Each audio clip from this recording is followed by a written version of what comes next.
Vamos pensar sobre isso.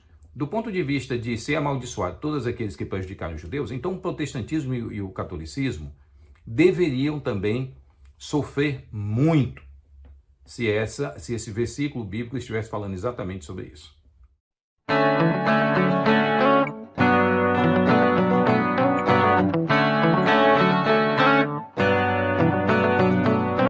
Que a graça e a paz do nosso Senhor e Salvador Jesus seja sobre todos nós. Eu sou o pastor Paulo Sérgio Batista, seja muito bem-vindo ao canal Apologia com P. E hoje nós vamos ter um vídeo diferente daquela série que nós tivemos. Falei um pouco sobre os textos não científicos da Bíblia, aqueles textos que as pessoas atribuem a eles valor científico, mas que nada tem a ver dentro, olhados, esses textos sendo vistos dentro do seu contexto original, histórico, social e cultural, não tem nenhuma relação. A relação é zero com a ciência moderna. Então, estou dando uma paradinha nesses vídeos, nessa série, para tentar discutir com vocês hoje sobre essa questão de algumas pessoas, a questão do sionismo, como algumas pessoas veem Israel, dentro de um plano geral da bênção de Deus a Abraão, lá no capítulo 12 de Gênesis. Então nós vamos pensar um pouquinho sobre Gênesis 12, de 1 a 3, e desde já, você que ainda não é inscrito no canal, se inscreva, deixe o seu like, coloque aí, acione o sininho aí de notificações para que quando sair semanalmente um novo vídeo, você seja informado. Então, nosso vídeo de hoje, como eu mencionei, é um vídeo que trata sobre Gênesis 12, de 1 a 3. Nós, todos aqueles que estão acostumados com a leitura bíblica do livro de Gênesis, sabemos que existe ali no capítulo 10, é o capítulo que eles chamam das 70 nações, né? A descrição de alguns povos, que obviamente povos em um determinado espaço geográfico conhecido na antiguidade, né? E aí depois nós temos o fracasso da Torre de Babel no capítulo 11, e imediatamente depois, já no capítulo 12, nós temos o pacto de Deus com Abraão, tá certo? Então é interessante, esses povos vão ser chamados agora para vir para a nova terra, né? Através dessa simbologia toda de Abraão que vai para aquela terra de Canaã, tá certo? Não tem essa discussão de Palestina, o termo Palestina é um termo criado na historiografia já antes, né? Mas usado amplamente para nomear aquela terra a partir do imperador Adriano, já na primeira metade do segundo século depois de Cristo. Então nós temos esse termo sendo usado no sentido que alguns tentaram aplicar, quando Adriano tenta rebatizar aquela terra por causa do conflito com os judeus ocorrido ali no período de Bar Kokhba, e que foi o Messias do Rabino Akiva. Tá certo? Mas essa é uma outra história. O que que muitos cristãos pensam sobre o papel de Israel a partir do capítulo 12 de Gênesis, versos de 1 a 3? Alguns pensam que o texto que diz: olha, disse o Senhor a Abraão, sai da tua terra e da tua parentela e da casa de teu pai, e vai para a terra que te mostrarei. De ti farei uma grande nação, e te abençoarei e te engrandecerei o nome. Se tu uma bênção. A questão de engrandecer o nome, né, é a ideia de fazer um nome régio, um nome respeitado, grandioso, como nós encontramos lá no segundo livro de Samuel, capítulo 7, verso 9, quando Deus fala para Davi também que vai engrandecer o nome, fazer o nome dele, né? O nome é essa representação dessa pessoa, e engrandecer o nome de alguém seria exatamente fazê-la alguém grande, muito conhecido, extremamente conhecido e respeitado. Alguns cristãos usam esse texto para tentar dizer o seguinte: olha, Israel, Deus abençoou todos os povos da terra através de Abraão, e esses povos da terra que foram abençoados a partir de Abraão, eles são ali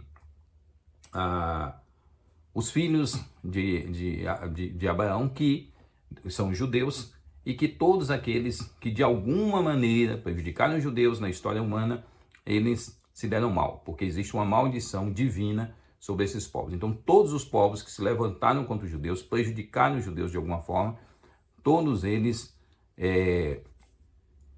qualquer grupo que se levantou contra os judeus, não prevaleceu. Isso demanda, ou isso demonstra, aliás, uma certa ignorância sobre a história das relações dos outros povos, grupos, não só grupos étnicos com relação aos judeus, mas outros grupos, como também grupos religiosos, tá certo? A Igreja Católica perseguiu judeus em toda a Europa.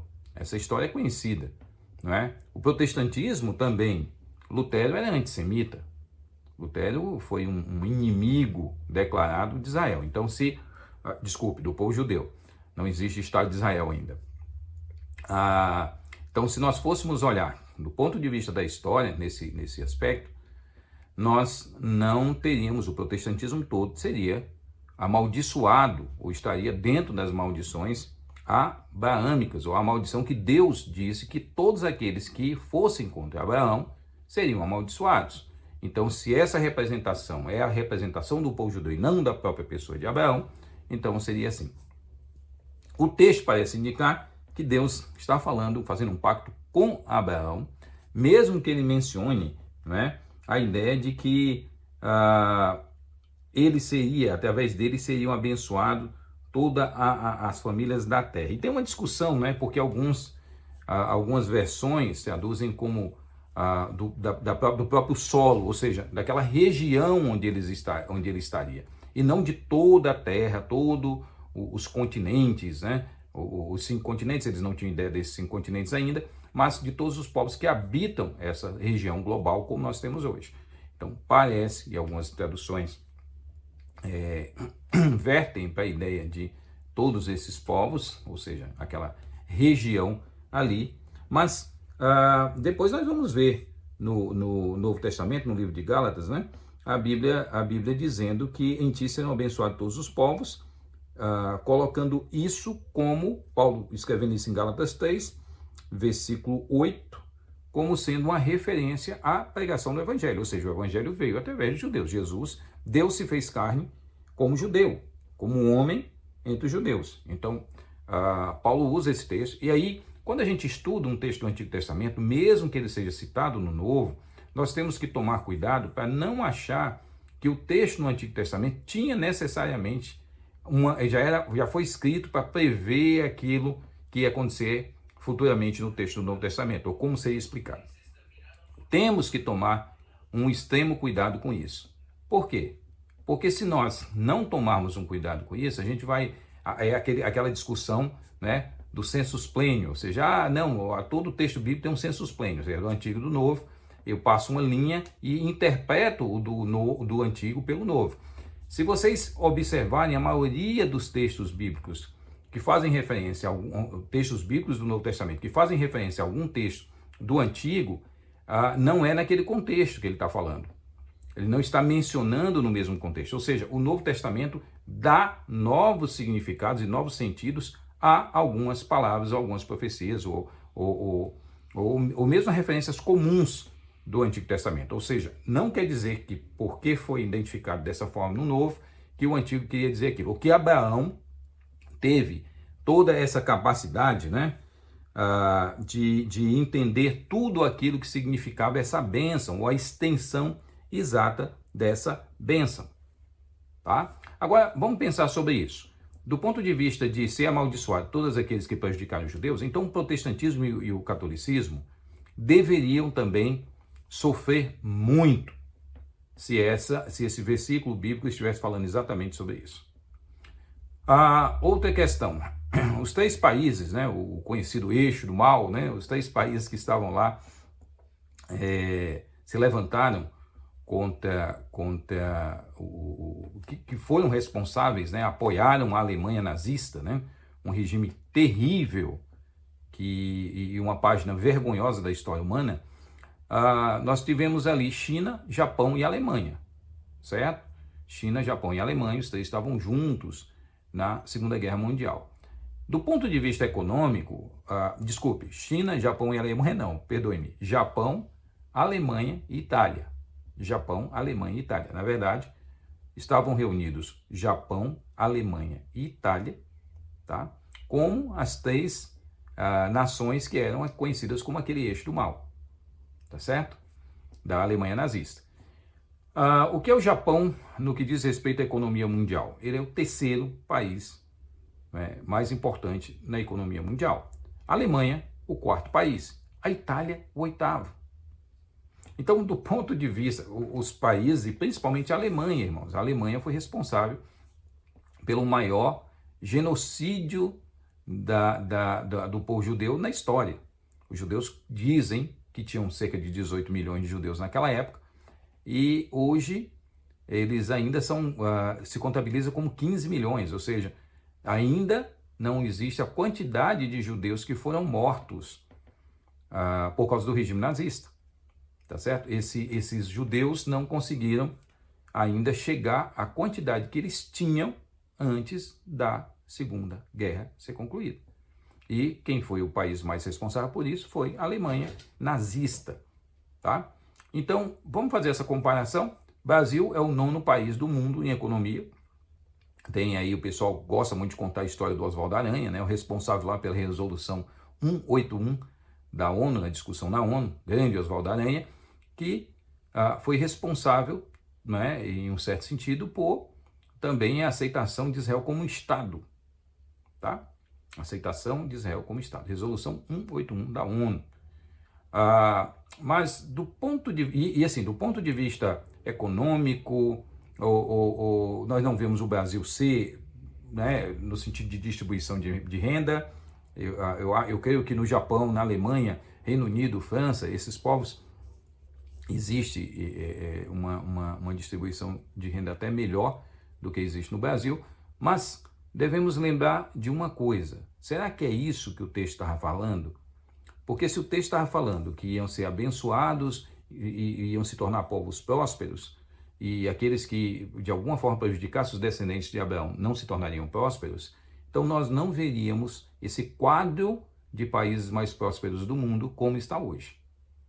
O protestantismo também não poderia ter progredido em hipótese alguma, porque os protestantes, como reafirmo mais uma vez, Lutero foi um antissemita. E as páginas vergonhosas da história dos judeus também aqui no Brasil e as perseguições que eles sofreram em muitos lugares, mundos católicos. Em 1492, os reis católicos da Espanha expulsaram todos os judeus de lá, né? Então, a Igreja Católica afundou, parou de existir, deixou de existir, foi riscada do mapa? Não. Protestantismo? Não. Japão, Alemanha e Itália afundaram economicamente? Entraram na pobreza e desgraça completa? Não. Então é óbvio que nós precisamos refazer a nossa leitura acerca desse versículo, entendendo que Deus estava falando com Abraão e dizendo que Abraão seria próspero. Existe entre os judeus uma alta taxa de secularismo, de descrença, de agnosticismo, de ateísmo, enorme, talvez a maior entre os povos do Oriente Médio, é a maior. E nós devemos entender isso. Os judeus, eles não têm nenhuma vantagem, como Paulo diz em Romanos, nenhuma vantagem com relação à salvação ou algo do tipo, uma vez que o evangelho é para todos.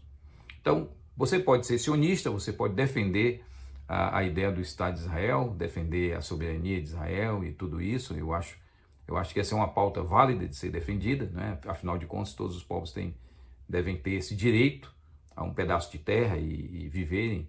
Mas lembre-se que esse texto de Gênesis 12, versos 1 a 3, não diz o que muitas pessoas têm dito para tentarem provar que determinadas questões do mundo e da geopolítica, muito mal interpretadas, têm sido uma prova disso.